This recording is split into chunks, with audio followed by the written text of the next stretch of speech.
Baik pemirsa, sekarang ini masalah online shop memang sedang lagi banyak sekali ya. Betul. Bukan terjadi sih, memang saya sendiri salah satu orang yang menggunakan media sosial untuk berjualan gitu, salah satunya gitu. Dan memang mempermudah sih ya. Mempermudah memang, tapi kalau dalam Islam gimana sih kira-kira sih? Nah, langsung kita lihat aja penjelasannya ini ya. Oke. Online shop dalam pandangan Islam. Ini dia. Usaha yang bikin kita nggak repot aja. Usaha apaan yang kayak gitu? Kita jualan hijab online. Twitter, Facebook, atau enggak Instagram. Online shop dalam Islam. Kemajuan teknologi informasi telah memanjakan umat manusia. Berbagai hal yang dahulu seakan mustahil dilakukan kini dengan mudah terlaksana. Dahulu, praktek perdagangan banyak dibatasi waktu, tempat, ruang, dan lainnya. Namun kini batasan-batasan itu dapat dilampaui. Keterbatasan ruang tidak lagi menjadi soal. Sebagaimana perbedaan waktu tidak lagi menghambat Anda untuk jual beli. Di antara kemajuan teknologi yang banyak membantu perdagangan ialah internet. Dengan memanfaatkan jaringan online, Anda dapat memasarkan barang sebanyak mungkin dan dapat membeli barang dengan mudah pula. Online shop, begitulah bisnis ini disebut. Bagi kaum Hawa, tentunya ini surga dunia. Bagaimana tidak, wanita yang bisa menghabiskan waktu, wanita yang bisa menghabiskan puluhan jam untuk berbelanja di pusat perbelanjaan, kini bisa berbelanja sepuas hati dengan hanya membuka internet dan mencari barang yang ingin dibeli. Foto dari barang yang diinginkan terpampang nyata di layar komputer. Cara membayarnya pun cukup mudah. Dengan sistem transfer, barang yang diinginkan sudah siap dikirim langsung ke alamat rumah pemesan. Praktis bukan? Ini sangat membantu bagi yang Anda tidak punya cukup waktu untuk berpergian ke pusat perbelanjaan.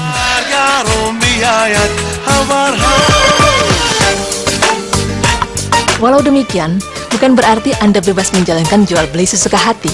Berbagai batasan yang berlaku dalam syariat tetap harus Anda jaga, agar perniagaan online Anda sejalan dengan syariat Allah Ta'ala. Lalu apa saja batasan dalam berniaga secara online?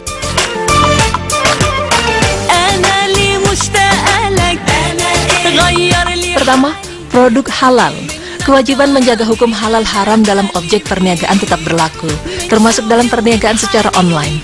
Mengingat Islam mengharamkan hasil perniagaan barang atau layanan jasa yang haram, sebagaimana ditegaskan dalam hadis, sesungguhnya bila Allah telah mengharamkan atas suatu kaum untuk memakan sesuatu, pasti ia mengharamkan pula hasil penjualannya. Hadis riwayat Ahmad. Boleh jadi, ketika berniaga secara online, rasa sungkan atau segan kepada orang lain, sehingga ada yang merasa tidak enak untuk menanyakan apakah benda atau makanan itu haram atau tidak. Sifat ini sebaiknya dihindari, karena mengetahui sebuah barang atau makanan halal adalah kewajiban kaum muslimin.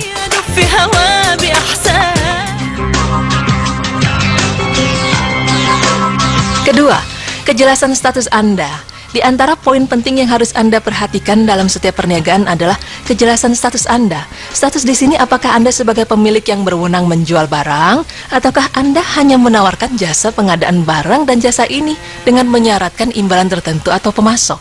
Ataukah Anda sekedar seorang pedagang yang tidak memiliki barang, namun bisa mendatangkan barang yang Anda tawarkan atau biasa disebut perantara?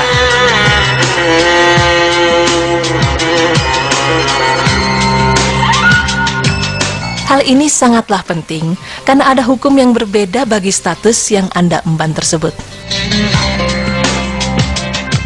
Sebagai pemilik barang atau perwakilannya, dalam hal ini biasa disebut agen atau distributor resmi.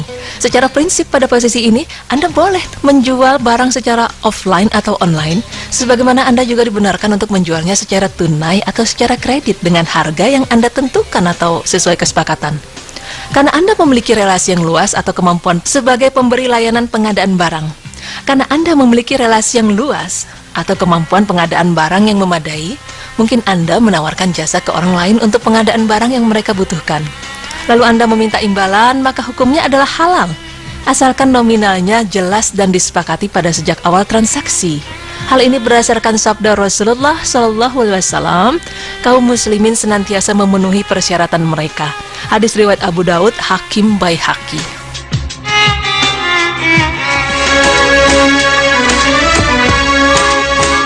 Sebagai pedagang yang tidak memiliki barang atau reseller, bila yang Anda lakukan hanya sebatas memasang gambar barang atau kriteria barang dan bukan sebagai pemilik atau perwakilannya, ada dua kemungkinan yang bisa terjadi. Pertama, Anda menyarankan pembayaran secara tunai kepada setiap calon pembeli Dengan demikian, calon pembeli ini melakukan pembayaran lunas tanpa ada yang terhutang sedikit pun atas setiap barang yang ia pesan. Dengan metode ini Anda melakukan perniagaan dengan skema akad salam. Metode ini dibenarkan secara syariat, walaupun pada saat transaksi Anda tidak memiliki barang dan syaratnya sekali lagi Anda harus menerima uang dari pembeli secara tunai. Muhammad bin Abil Mujalid mengisahkan, pada suatu hari, aku diutus oleh Abdullah bin Shaddad dan Abu Burdah untuk bertanya kepada sahabat Abdullah bin Aufah. Mereka berdua berpesan, bertanyalah kepadanya apakah dahulu sahabat Nabi semasa hidup Nabi memesan gandum dengan pembayaran lunas di muka. Ketika sahabat Abdullah ditanya demikian, beliau menjawab, dahulu kami memesan gandum syair, satu jenis gandum dengan mutu rendah, dan minyak zaitun dalam takaran, dan tempo penyerahan yang disepakati dari pedagang negeri Syam. Muhammad bin Abu Mujalid kembali bertanya, apakah kalian memesan langsung dari para pemilik ladang? Abdullah bin Aufah kembali menjawab, kami tidak bertanya kepada mereka tentang hal itu. Hadis riwayat Al-Bukhari. Kedua, Anda tidak menerima pembayaran tunai atau hanya menerima uang muka, atau dalam bisnis online disebut sebagai PO atau pre-order. Salah satu ciri khas perniagaan secara online adalah barang yang menjadi objek transaksi hanya bisa diserah terimakan selang beberapa waktu. Serah terima fisik barang secara langsung dalam jual beli secara online adalah suatu hal yang mustahil dapat dilakukan. Dalam kondisi ini, Anda melakukan transaksi yang sama-sama terhutang. Sementara secara hukum, transaksi ini termasuk transaksi bermasalah.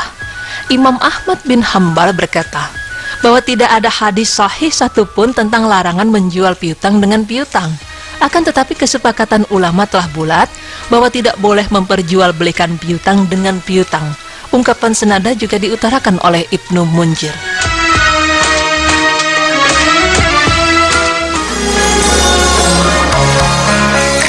Batasan berniaga secara online pada poin ketiga adalah kejujuran Anda. Berniaga secara online walaupun memiliki banyak keunggulan dan kemudahan, namun bukan berarti tanpa masalah. Berbagai masalah dapat saja muncul pada perniagaan secara online, terutama masalah yang berkaitan dengan tingkat amanah kedua belah pihak. Bila Anda, sebagai penjual, bisa jadi orang yang melakukan pembelian atau pemesanan, namun setelah barang Anda kirim kepadanya, ia tidak melakukan pembayaran atau tidak melunasi sisa pembayarannya. Bila Anda sebagai pembeli, bisa jadi setelah Anda melakukan pembayaran atau paling kurang mengirim uang muka, ternyata penjual berkhianat dan tidak mengirimkan barang. Bisa jadi barang yang dikirim ternyata tidak sesuai dengan apa yang ia gambarkan di situsnya, atau tidak sesuai dengan yang Anda inginkan. Anda bisa bayangkan betapa susah dan repotnya bila mengalami kejadian seperti itu. Oleh karenanya, walaupun kejujuran ditekankan dalam setiap perniagaan, pada perniagaan secara online tentu lebih ditekankan lagi. Online shop memang menggiurkan, tapi hendaknya Anda ekstra hati-hati ketika melakukan suatu transaksi secara online, baik sebagai penjual atau sebagai pembeli. Kenali dan pelajarilah berbagai kiat aman dalam menjalankan perniagaan atau membuka toko online.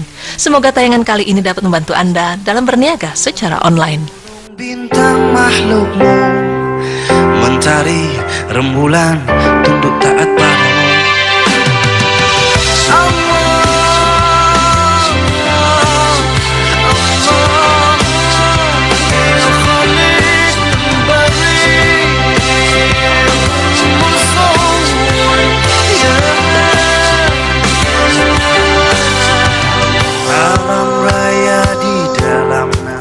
Masya Allah, dapat ilmu lagi kita ya. Memang kalau misalnya di dalam Islam, jual beli itu halal gitu ya. Sampai kalau misalnya adanya kezoliman, adanya ketidakjelasan, dan yang namanya adanya riba, itu baru terjadinya tidak halal kalau dalam suatu jual beli ataupun transaksi. Tadi dijelaskan begitu jelas sekali ya, Zizi ya, bagaimana ketika kita menjual, bagaimana, apalagi ini khususnya untuk online shop. Memang lagi menjamur sekali online shop gitu ya. Dan memang salah satunya tadi ketika menjual suatu barang, itu harus halal gitu ya. Terus kedua, jujur. Ini paling hal yang sangat penting sekali, karena ketika kita menjual barang di online shop itu kadang-kadang ada beberapa barang yang mungkin bisa jadi cacat ataupun seperti apa. Nah, itu akadnya juga harus jelas. Betul. Jadi intinya tidak masalah, dalam Islam diperbolehkan. Yang pasti tidak boleh ada penipuan, tidak boleh ada kebohongan publik, dan yang pasti juga barangnya harus halal, ya kan? Benar sekali. Oke, setelah ini kita akan bahas tentang nasib si pencuri tanah. Pencuri tanah? Maksudnya? Nah, aku juga nggak tahu nih jelasnya seperti apa. Pemirsa jangan kemana-mana, tetap di Berita Islami Masa Kini. Allahu Akbar.